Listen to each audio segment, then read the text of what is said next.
तो महाराणा हम्मीर सिंह जी जो थे वो बहुत महत्वपूर्ण, अकॉर्डिंग टू उमेंद्र जी, सिसोदिया वंश के सबसे महत्वपूर्ण महाराणा थे वो।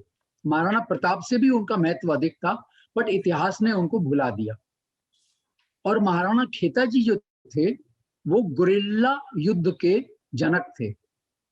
शिवाजी महाराज ने भी उन्होंने जो किया उन्हीं से उन्होंने भी वो गुरिल्ला युद्ध सीखा।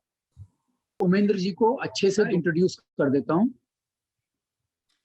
उमेंद्र जी रत्नो डॉक्टर हैं, ईएनटी के डॉक्टर हैं, जयपुर में विराजते हैं और इनका खुद का हॉस्पिटल है।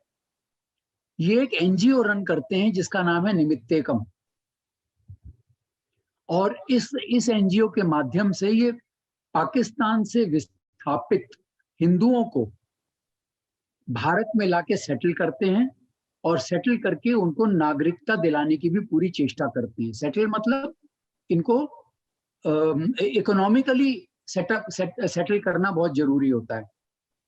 इन्होंने आज तक हजारों हिंदुओं को सेटल कर दिया है और इनका रियल टारगेट है कि पाकिस्तान से करोड़ों जो हिंदू आने वाले हैं उन सबको लेके आएंगे और यहाँ पे उनको सेटल करेंगे।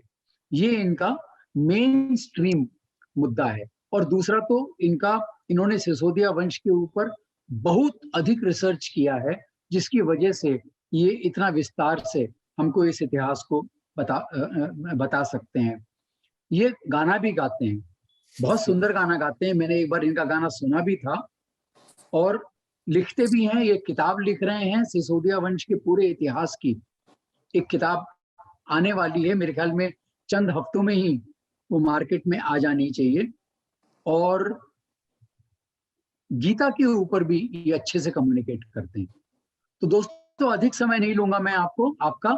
मैं उमेंद्र जी से रिक्वेस्ट करता हूं कि आज हमको हम्मीर सिंह जी और उनके पुत्र खेता जी, उनके इतिहास के बारे में हमें बताएं।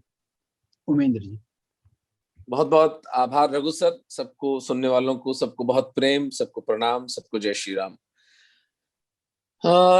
बिल्कुल उचित बात है कि वैसे तो पूर्व में हमने सोचा था कि महाराणा हम्मीर सिंह जी से लेकर महाराणा कुंभा तक की बात हम 1 घंटे में कवर कर लेंगे, लेकिन बाद में मैंने सोचा कि ऐसा हो नहीं पाएगा और कुछ मूल्यवान राजा इस सब प्रकरण में छूट जाएंगे, इसलिए हमने इसको थोड़ा सा सिकुड़ कर आज का जो कड़ी है उसको केवल महाराणा, पिछली जो हमने कड़ी समाप्त की थी महारावल रतन सिंह जी की हत्या अलाउद्दीन खिलजी के द्वारा जब की गई थी, तथा महारानी पद्मिनी और उनकी 30,000 जो प्रजा थी उसके साथ जो जौहर हुआ था, उस पर समाप्त की थी।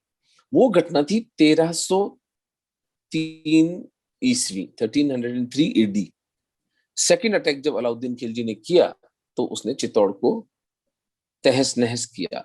वहां से लेके महाराणा हम्मीर सिंह जी के आने तक बीच में सिसोदिया राजपूतों ने अपनी एड़ी चोटी का जोर लगाया, लेकिन चित्तौड़ को वो हस्तगत नहीं कर सके। केवल कुछ महीनों के लिए एक महाराज भुवन सिंह जी आते हैं जो उसको ले लेते हैं। लेकिन इसके बीच में कुछ बातें बताने लायक हैं जो कि इस पूरे वंश की आने वाली पीढ़ियों के लिए और उसको निर्धारित और उसको परिभाषित करेंगी। कमाल की बात है कि 1303 के अंदर पूरा वंश का नाश हो जाने के उपरांत भी महारावल रतन सिंह जी ने जब वो घोषणा की थी, जिसे टॉड लिखते हैं, now I give myself to Chittor, अब मैं अपने आप को चित्तौड़ को समर्पित करता हूं, और उनके 12 पुत्रों के साथ उन्होंने एक अपने पुत्र करण सिंह को पीछे के दरवाजे से निकाल दिया था चित्तौड़ के, जब वे आगे के दरवाजे से लड़ने के लिए निकल गए थे। और उनके 2 पुत्र और थे, राहब तथा माहब। माहब बड़े थे, राहब छोटे थे। ये तीनों पुत्र उनके बाहर जाकर गुरिल्ला वॉरफेयर लड़ते रहे कई वर्षों तक। करण ऐसी ही एक युद्ध में काम आए, और राहब जो है वो उन्होंने दक्षिण की तरफ, ईडर की तरफ जाकर एक सिसोद नाम का गांव था जिस पर कब्जा किया, इसलिए ये सारा वंश सिसोदिया कहलाया। जब सिसोद नाम के गांव पर राहब का कब्जा हुआ, सिसोद गांव के पीछे उस दिन के बाद ये लोग सिसोदिया कह रहे हैं। उससे पहले गुहलोत वंश कहलाता था ये, और ये बहुत इंपॉर्टेंट घटना थी। राह और महाब बहुत प्रतापी राजा थे, लेकिन वे भी अनगिनत हमलों के बाद भी चित्तौड़ को नहीं जीत पाए। अलाउद्दीन खिलजी जाते वक्त चित्तौड़ अपने पुत्र खिज्र खान को दे गया था, जिसने चित्तौड़ का नाम बदलकर खिजराबाद रख दिया था। और ये मेवाड़ की जनता के शौर्य की पराकाष्ठा है कि उन्होंने इस नाम को स्वीकार ही नहीं किया। पूरे जनता और राजस्व रिकॉर्ड के अंदर कभी भी खिजराबाद का नाम नहीं आया, क्योंकि मुंशी उस वक्त मुसलमानों की जनसंख्या इतनी नहीं थी कि वे राजकाज भी अपने बल पर चला लेते। राजकाज हिंदुओं के बल पर चलता था, तो हिंदुओं ने चित्तौड़ को खिजराबाद लिखने से मना कर दिया। ये होता है। मैं इस अपनी पुस्तक में मैंने कई बार इस बात का वर्णन किया है कि महाराणा तो ये देवपुरुष थे ही, लेकिन आम मेवाड़ की जनता भी किसी से कम नहीं थी कि किस तरह से उन्होंने अपने स्वाभिमान और अपने स्वतंत्रता की रक्षा की। चित्तौड़ खिजराबाद का प्रयत्न जब सफल नहीं हुआ, तब महाराणा भुवन सिंह ने खिलजी के पुत्र को हटाकर चित्तौड़ को वापस जीत लिया। लेकिन फिर एक दुर्भाग्यपूर्ण घटना घटती है। मोहम्मद बिन तुगलक का शासन दिल्ली में आ जाता है। यानी खिलजी सन 1316 के आसपास अलाउद्दीन खिलजी का देहांत होता है, और उसके साथ खिलजी सल्तनत नष्ट हो जाती है। वो सल्तनत थी नहीं, खिलजियों का राज्य जितने भी किलोमीटर का था वो नष्ट हो जाता है। उसके पश्चात मोहम्मद बिन तुगलक वहां का राजा बनता है। मोहम्मद बिन तुगलक एक बहुत चालाक आदमी था, लेकिन विलासी भी था और मर्क्यूरियल भी था। बहुत बातें अपनी अनर्गल बातें करता था, अपने सलाहकारों से अधिक बात नहीं करता था।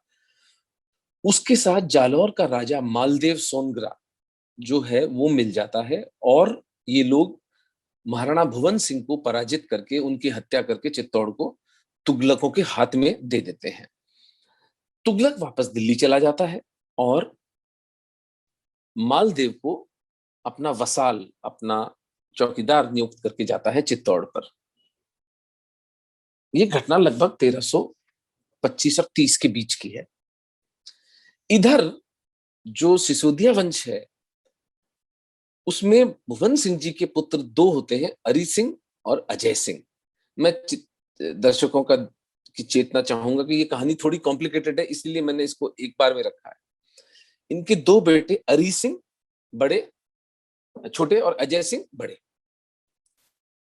अरी सिंह बहुत महिमाशाली, बहुत प्रतिभाशाली और बहुत वीर राजा थे। वे एक दिन शिकार पर जाते हैं और वहां वो एक सुअर का शिकार कर रहे होते हैं। तो सुअर एक जंगल में चला जाता है। तो जंगल में जब वो सुअर चला जाता है तो उसका पीछा करते करते अरी सिंह अपने 10-15 सैनिकों के साथ उसमें घुसने लगते हैं। तो एक बहुत सुंदर, बहुत सुडौल शरीर वाली लड़की कहती है कि वीर, वीर कहते हैं भाई को, मेरे खेत को नष्ट मत कर, मैं तुझे जो चाहिए उसकी वो लाके दे दूंगी। तो उनका कि हमारा शिकार है, सुअर है। तो वो लड़की अंदर जाती है, उस सुअर का वध करके उसकी लाश को, उसकी कार्कस को खींच के ला देती है कि लो चलो तुम संभालो तुम्हारा मांस। हरि सिंह दंग रह जाते हैं कि यार ये कैसी लड़की है।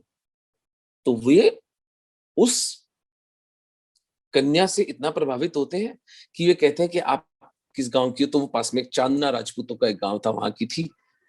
और रास्ते में वो जिस तरह से दो भैंसों को एक रस्सी से बांधकर खींचती हुई ले जा रही है और सर पे दो मटके भी रखे हुए हैं, तो हरि सिंह बहुत प्रभावित होते हैं और सोचते हैं कि यदि इस स्त्री से मेरा एक पुत्र हो। और इधर हरि सिंह का उस लड़की से विवाह हो जाता है।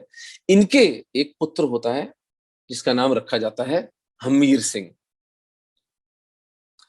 ये बिल्कुल जैसे कोई बॉलीवुड स्टाइल में कोई कहानी चल रही हो, उस तरह से चल रही है।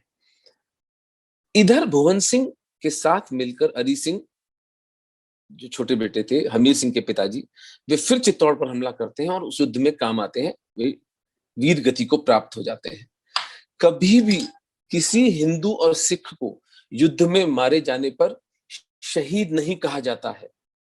शहीद एक इस्लामिक शब्द है जो कि केवल इस्लाम की प्रचार और प्रसार में जिहाद करता हुआ जो व्यक्ति मारा जाता है उसे शहीद कहा जाता है। आप कृपा करके उसे गूगल कर लें। कृपा करके अपने हिंदू और सिख वीरों का अपमान न करें।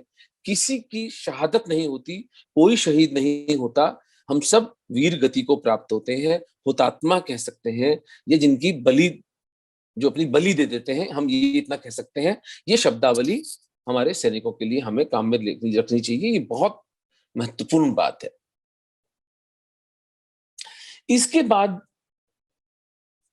राजा अजय सिंह जी को केलवाड़ा में अपना राज्य कर रहे होते हैं, जो कि भुवन सिंह जी के दूसरे पुत्र थे और हरि सिंह जी के बड़े भाई थे, होता है, जिसने वहां पर बिल्कुल गदर मचाया हुआ था।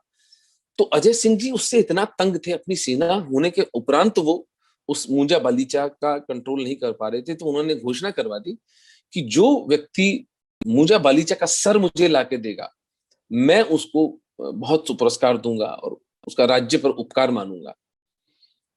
तब 13 वर्ष के हमीर ये पता करते हैं कि मुंजा बालीचा इस वक्त एक गांव के अंदर एक मेले को अटेंड करने के लिए आया हुआ है।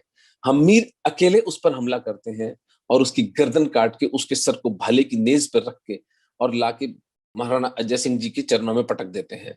महाराणा अजय सिंह उनसे बहुत प्रभावित होते हैं और तब उनके सामंत उन्हें बताते हैं कि ये जो वीर लड़का है ये आपका भतीजा है, ये हरि सिंह जी का बेटा है। और कितना त्याग और कितना महात्म्य सोचिए आप अजय सिंह का, कि वे अपने दोनों बेटों को राज्य से निकाल देते हैं कि तुम निकम्मे हो, तुम राज्य के राजा बनने लायक नहीं हो, तुम मुसलमानों से नहीं लड़ सकते, ये वीर है। और हमीर सिंह का वहीं उस रक्त से वो तिलक करके हमीर सिंह को 14 वर्ष की आयु के अंदर वे मेवाड़ का महाराणा घोषित करते हैं। इस तरह लगभग 1330 के आसपास, 1331 के आसपास महाराणा हमीर सिंह मेवाड़ के महाराणा नियुक्त किए चले जाते हैं।